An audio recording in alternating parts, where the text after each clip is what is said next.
So here's the situation. I'm in the market for a premium mid-size sedan with a good dose of comfort, a whole lot of amenities, and a slight dose of performance, but I don't want to spend all the money for something European. Do you have any suggestions? Ah, well, this looks promising.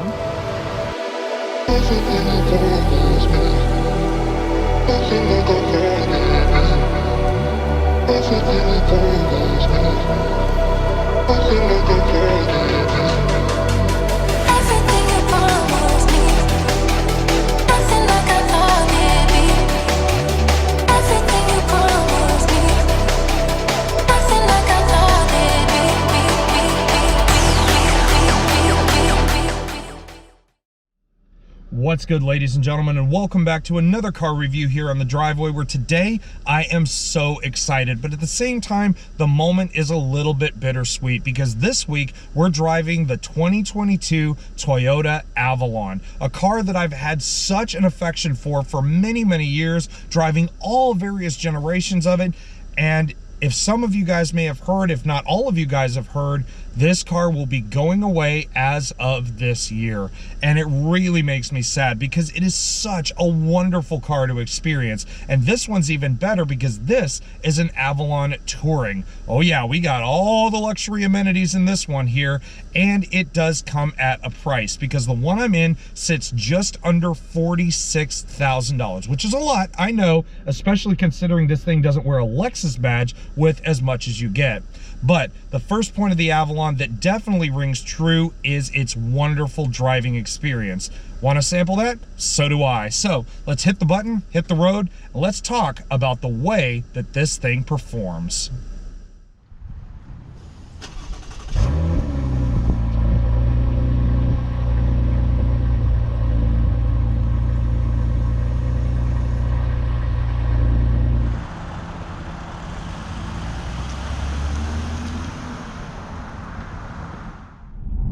So let's start with the obvious here. Why am I so excited to be driving a premium Toyota sedan when technically for the money there are a lot better options out there on the market that are even more exciting than this car? I'll tell you why. Number one, I was actually considering buying an Avalon at one point. The only reason I didn't is because, well, obviously I don't have the money for such a vehicle like this. But number two, this is as close to a Lexus product as you can possibly get without being a, well, I hate to say it, a brand snob and actually buying a Lexus vehicle. Now, don't get me wrong, I love Lexus products. You guys have seen on the channel, I've driven so many of them already. But the Avalon feels a little bit more special. It feels like something you don't see on the road every day. And what you get for your $46,000 price tag or thereabouts, depending on how you haggle, is quite frankly one of the best driving cars I've ever been in. And I really say that wholeheartedly. And it starts with performance: 301 horsepower, 267 foot-pounds of torque from a 3.5-liter dual-injected V6. And I'm going to tell you guys, this car will get down the road in a hurry. And surprisingly, it's actually decent on gas despite being such a big engine. The front-wheel drive model I've got here is rated at 22 in the city, 31 on the highway. And if you get the all-wheel drive model, which is a first for Avalon overall, you'll be looking at around kind of the high teens to low 20s and just under 30 on the highway. Now, going back to that performance category, there is one way that you can actually wake the Avalon up even more. You can sort of mess with this car's personality. It has about 6 different driving modes in it, and one that actually surprised me is Sport Sharp. I didn't think that the Avalon would ever come with such a tensed up and athletic feeling driving mode. But what you can do is you put it in Sport Sharp, you put it in sport mode on the gear shifter. We have some paddles in here, which is kind of nice. Knock it down a couple gears, and then you give it the beans.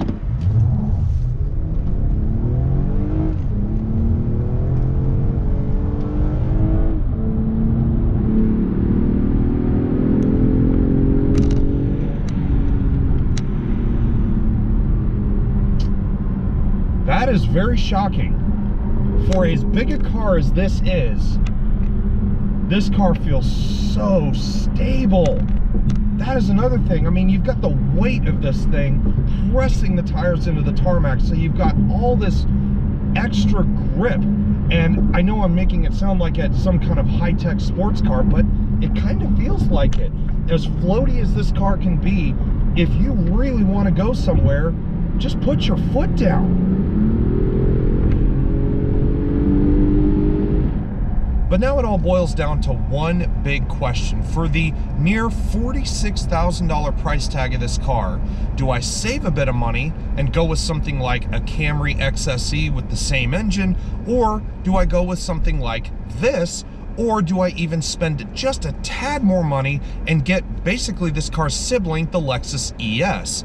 Well, that's a bit of a hard one. Honestly, as much as I love the Lexus ES, I honestly think that for the price point, I could buy one of these with a lot more options in it and still have just as serene and comfortable and frankly luxurious of an experience compared to that car.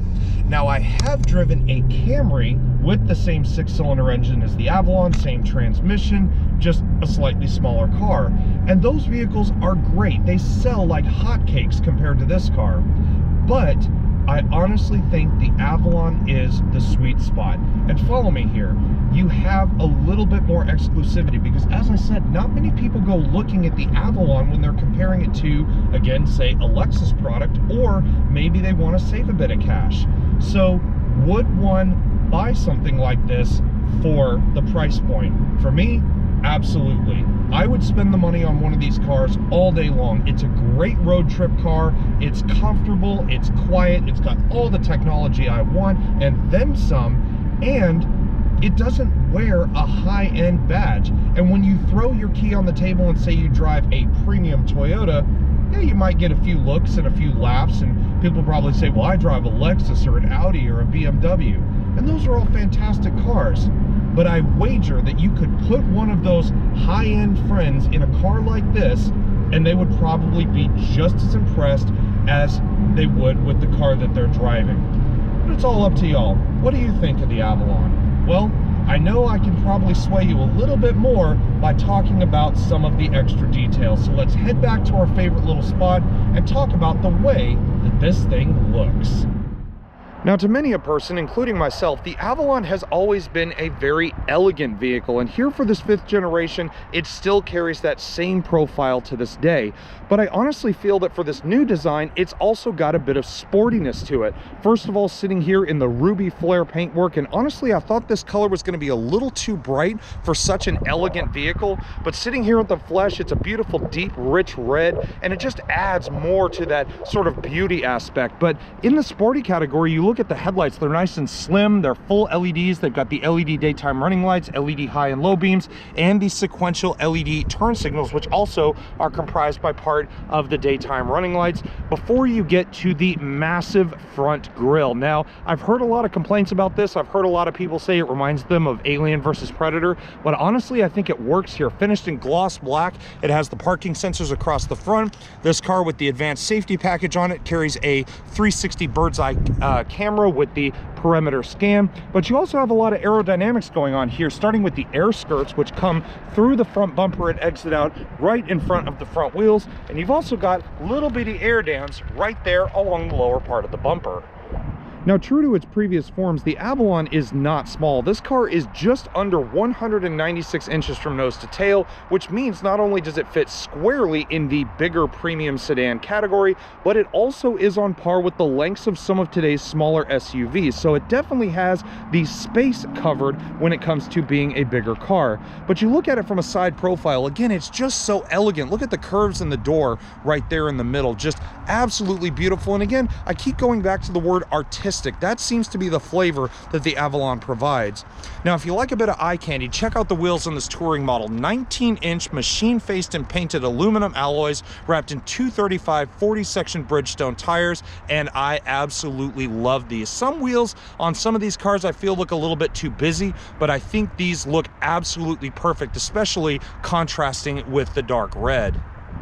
Now for a $46,000 premium sedan, I kind of was expecting a little bit more external mounted features than this car actually has. Now keeping in mind this is not the most expensive one, I still wish there was a little bit more that the Avalon could provide. First of all, the mirrors are gloss black here for the touring trim, which I actually think looks nice. It's a nice two-tone appearance in contrast with the red.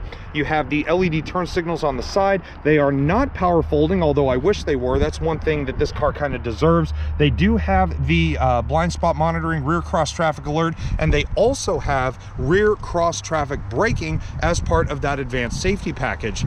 You look up at the roof real quick, we don't have a panoramic sunroof on this car, which honestly that doesn't bother me at all. The more body structure you have around the vehicle, the safer it is anyway. And we also have Toyota's advanced keyless access system. Now this is kind of a bummer to me because I kind of wish it had a little bit more of a premium key fob. It kind of feels like Toyota skimped on that a little bit, except for the Avalon name in the back. But it has all the same functions: lock, unlock, trunk panic. You have the releasable key blade out of the bottom, and it works like all the smart key fobs you could possibly want. You want to unlock the car, you grab the handle. Then if you want to lock it, just touch the handle on the side.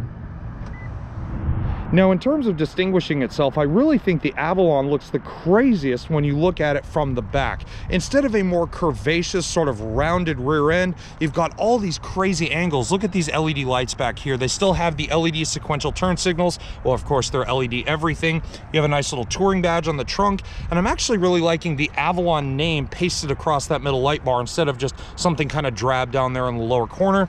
Of course, backup camera, that's a part of that 360 monitor system that I told you about earlier. You have the black lip spoiler here on the trunk, which I think looks pretty nice, especially with the red again.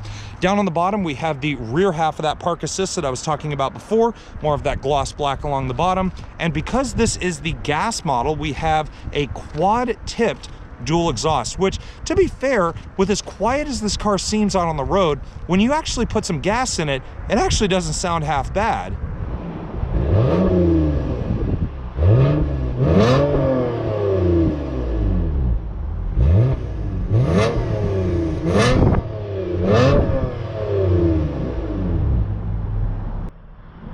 Now, of course, because the Avalon is so big, you needn't worry about cargo space hampering your travels either. You can open the trunk using the little latch on the trunk lid or by using the key, and you reveal a cavernous space here in the back. As you can see, we got 60/40 split fold seats in the back there, so you have the two little pull tabs just up here on the top of the trunk space. But overall, you're looking at 16.1 cubic feet, which is more than enough to pack all your large suitcases, a heavy family grocery trip, whatever you could possibly imagine. And I also like the fact we got a nice little cargo net on this one, because that does pay dividends if you have smaller items that you're going to be putting in the trunk and you don't want them sliding all over the place. Now, if you guys thought the outside of the Avalon was gorgeous enough, wait until you see the inside, because guys, I opened the door and oh baby, look at this. Honestly, guys, this is one of the nicest Toyota interiors that I've ever reviewed, aside from any Lexus product. I mean, you look at the seats, you've got the micro suede there in the middle with the two-tone Softex black and this caramel brown here in the middle. You got more of that brown on the dash, the center console, part of the door here. I mean, this car's interior really fits the Avalon's elegance that it's displayed for so many years. And even just looking at the door here, you've got all your lock controls, window locks, all 4 automatic windows, 2-person memory seating for the driver. The steering wheel is leather wrapped with the perforations at 9 and 3, and you've even got a power tilting and telescoping steering column, which is always nice, followed by, of course, your odometer dimming, heated steering wheel, traction control, automatic high beam assist, trunk release, gas door, and of course the button to activate that 360 camera. Now, from a driver's perspective, this Avalon is a very, very nice place to spend your time. Everywhere you look, everything feels of much higher quality than you would expect. As I was talking about the steering wheel, it's leather wrapped with the perforations on the sides. You've got all the typical switch gear that Toyota has to offer. Things like the aero pad and OK for the 7-inch thin film transistor display up there in the gauge cluster, all your hands-free voice recognition, Bluetooth, your radio controls across the bottom, mainly controls for the dynamic radar cruise control, the distance sensor, and lane departure warning. And you even have, in this case, the paddle shifters on the back of the wheel, which is quite interesting. I wouldn't think of putting paddle shifters in such a big car like this, but if you're feeling a little bit more of a spirited drive, at least Toyota's put them there in case you want them. Now, aside from that beautiful thin film transistor display in the gauge cluster, the Avalon also does provide some pretty serious infotainment. In this case, wearing a 9-inch touchscreen multi-information display, and quite frankly, some of the functions in here are pretty basic. You have a somewhat decent GPS system, although the feedback is not exactly the greatest, as you can see, but I've never really been a fan of Toyota's navigation systems, so I would much rather use things like Android Auto, for example. This also has Apple CarPlay and Amazon Alexa compatibilities, and I could just use things like Google Maps. Much easier to use, and plus it updates with your phone, not with the car. Of course, it's not all basicness here on the screen. We do have the intelligent clearance sonar and the 360 bird's eye camera with the perimeter scan, and you can actually adjust these cameras as you so desire. Right now, I've got the split screen with the 360 camera and the regular camera out back. You can do a full wide vision camera if you want, or you can even do a more narrow camera, kind of like the one that was on that side of the split screen before the perimeter scan came up over on the right. Me personally, I like the split screen. I actually think it fits this car pretty well, and it actually works pretty well too. The resolution is somewhat clear. When this camera is a bit smaller, it looks a bit grainy, but overall, it's not a bad system to be used on a less than $50,000 premium car. Of course, knowing me, one of my favorite things about being in the Avalon is listening to its sound system, and what a system we have. This thing has a 14-speaker JBL premium audio system with an amplifier and subwoofer on board. And I'm going to tell you guys, I've heard a lot of JBL systems and Toyota products over the years. Some of them, I don't know if they sounded exactly the greatest, but in this, it is crystal clear and exactly what you need in a sub $50,000 premium car. So let's push the power button and see what we get.